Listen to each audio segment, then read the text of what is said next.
Hubungan Tarik Halilintar dan Aliyah Masaid diduga sudah terjalin sangat serius hingga muncul rumor bahwa keduanya berencana menikah tahun 2024 ini. Isu ini tentu jadi angin segar bagi para fansnya. Mengenai rumor ini, Tarik tak bisa memberi komentar panjang dan hanya minta didoakan. Saat ini Aliyah sedang menunaikan ibadah umrah.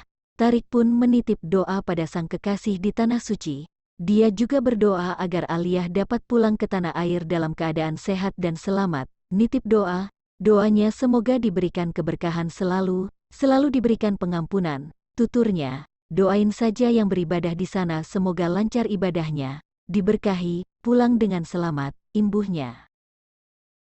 Terkait resolusi 2024, Tarik tak mengungkap secara spesifik.